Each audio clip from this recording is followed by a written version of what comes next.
Hey guys, what's up? It is YouTube Tuesday. I'm Angela. I'm Catherine. I'm Emily. And we are going to provide you with a resource today that is a little bit different than choreography, but still an important resource. Today we are talking about shoes and socks. No, just shoes. We have gotten a lot of questions, consistent questions over the years about our favorite shoes and what shoes people should be working out in. What do you guys think about shoes? It will make or break your workout. So like she said, it's super, super important. So it's kind of the biggest deal. It's as important as the exercise itself. I think shoes for me are an extension of my personality. And so shoes, it's oftentimes tough to find a shoe that works for the workout and a shoe that I feel like I've got some swag in. Yeah. Let's start with question number one. I'm going to ask you, Emily.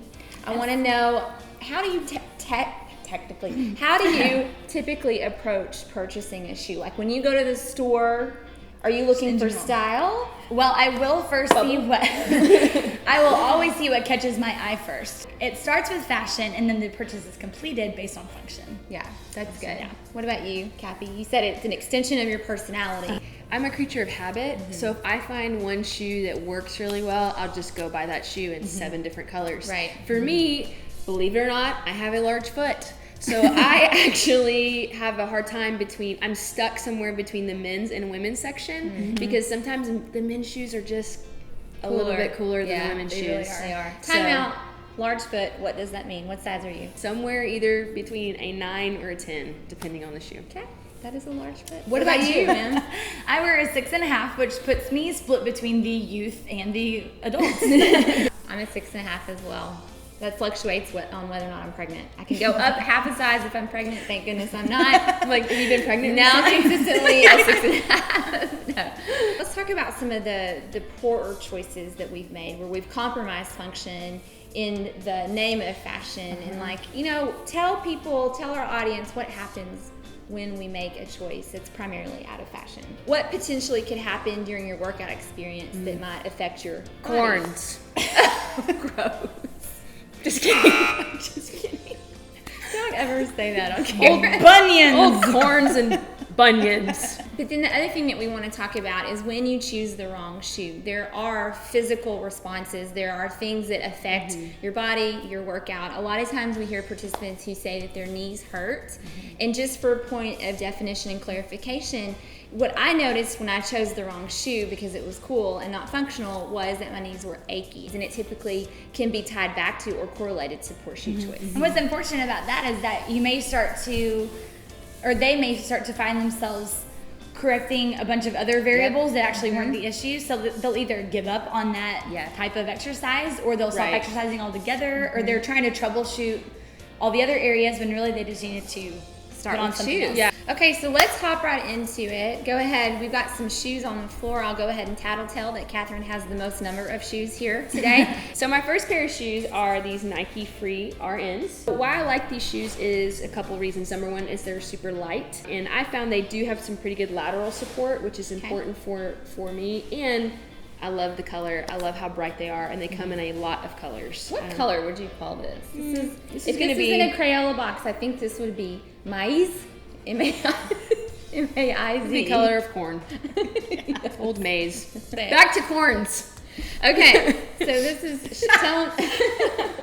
tell them again. Nike Free RN. And if you're still working out and you're at the point where you need shoes, you're already past the point. Yeah. Right? Yeah. It means you're currently working out in shoes that need to be replaced. Yep. That's actually a good question. How often do you guys think participants should replace their shoes if they're actively working out, let's say 3 to 5 times a week? If they're wearing the same pair, because I would actually recommend never wearing the same pair 2 days in a row. I think you need to listen to your body, and if you start, if you've had a pair of shoes that has felt really comfortable, but then all of a sudden now you're feeling like sore knees, or your back is sore, or the bottom of your feet hurt, it's probably some telltale symptoms that it's time to replace the shoe. Em, what do you have?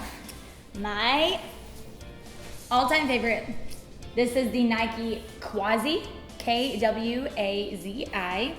And what I love about this, that it has what's called a sock fit, but then the strap is cool, so my foot feels super snug, and it is by far the lightest shoe that I've ever put on. Something that I will point out though, although these are mesh top, there is a good amount of siding. And so that is important to look for if you are doing a lot of lateral movements or if you're doing more high intensity cardio type of exercises. Sometimes a mesh top will actually allow your foot to have too much wiggle room to where you're kind of sliding inside your shoe. I would recommend looking for something with maybe a leather top, or at least a good leather side. Right. And be my tip. And I think I will point out too, I read an article once, I haven't confirmed this, so this is just hearsay, but that though kids' shoes are cheaper, they're not always made as strong. If you're replacing shoes every 2 to 3 months anyway, kids' shoe may be the way to go. So just probably try on both and see what you think.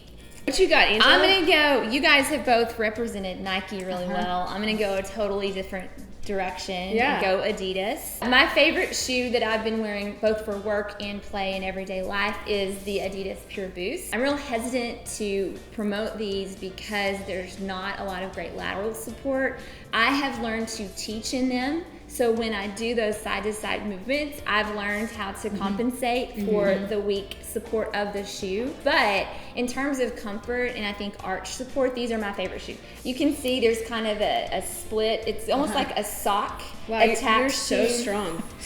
Wow. Rip it apart. It's almost like a sock that's attached to the base of a shoe. It also has a mesh top like Emily talked about with her shoes. So comfort level is off the charts. I would also say it's very light. Always I do the bend test. I've said this in past shoe reviews, but if I can wad this shoe up into a ball, I know it's really light. I know it's going to be comfortable on my foot. And me, as a 40-year-old woman, I definitely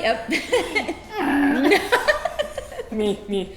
Great toning shoe, great running shoe, great cardio shoe. These are about $100, $100 plus in certain stores, all sorts of sizes, patterns, colors. Awesome. Adidas. Cool. Well, let's talk about one shoe that we actually both have in common, if that's okay. Sure. So this is the Nike Zoom. I think there's like a couple of letters around it, like Zoom in 7-9 or whatever.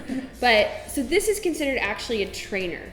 And so it is, like you said, Emily, it's got this leather plastic siding that's a little bit more durable. What I love about this shoe is that your laces never come undone. Also good if you're a 5-year-old. Yes. Because of this. Because when we teach, I cannot tell you how many times I've had to be like, hold on. Because if I step on my shoelace, I'm gone.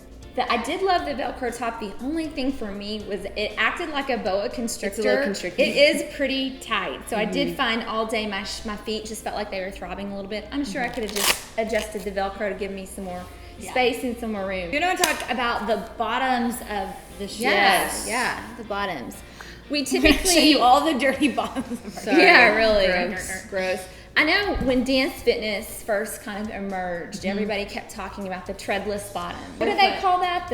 I don't know, that circle. The pivot, the circle on the bottom of the shoe. And so we got real like hyper focused on treadless pivot circles in the bottom of our shoes. Function over fashion at its finest. Yeah, it was a very, very dark time. All of us were going into the stores like, complete experts. So do we still agree that a treadless shoe is best? What do you guys think? I think that brings up the topic of where you are taking classes or teaching classes. If you are teaching on wood floors, if you are teaching on carpet, if you are teaching on fake wood floors, if you are teaching on rubber. I know a lot of dance studios, they have those rubber floors.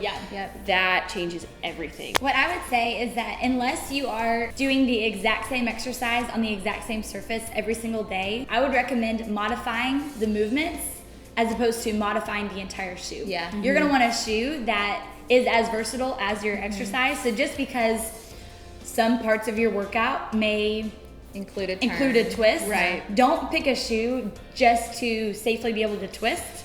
Modify your movements rather than modifying your shoe. I want to go back too about what Catherine said about creatures of habit. I do think we all kind of get stuck in that one shoe that we try to apply to every facet of life, whether we're walking around town or at the mall or going to our workouts. And I do think it's important that you guys risk trying to step into a new pair of shoes, no pun intended, but just to try it out and see what you think. Back in the day when we first started teaching, fitness, high tops were so in. And talk about sacrificing function for form. I think I had every pair of cool high top there was, and my knees paid the price. But so I haven't worn a high top in a while. But Yeah.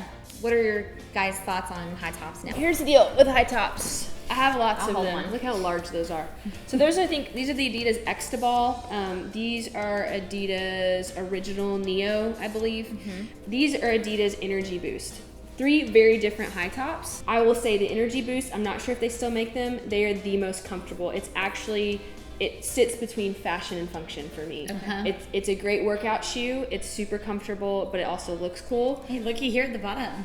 And You look, have the there's that pivot pivot ball. circle. There's that Yeah. pivot circle. And it's treadless. Awesome. These Xtaballs are horribly uncomfortable, but they look cool. Yeah. And same with, for me, the Neos. These hurt my knees. I still bought these shoes, and I love these shoes, and I treat them like I would treat a pair of shoes I wear to a wedding. I might not wear them every single day, but when I wear them, I feel amazing. All right, so that's it for this YouTube Tuesday, guys. We hope that if you have any further questions or discussions or comments or resources, go ahead and leave a comment in the link below. Go to REFITREV.com and check out a live experience class, or if you're really wanting to step out and wear some cool shoes, join us for an instructor training. We're probably coming to a location near you, so sign up today. And don't forget about REFIT On Demand. If you guys love this YouTube channel, you can go to our website, go to REFIT On Demand, and get a workout in your home every single day. Do it. We love you guys. See ya. Boom.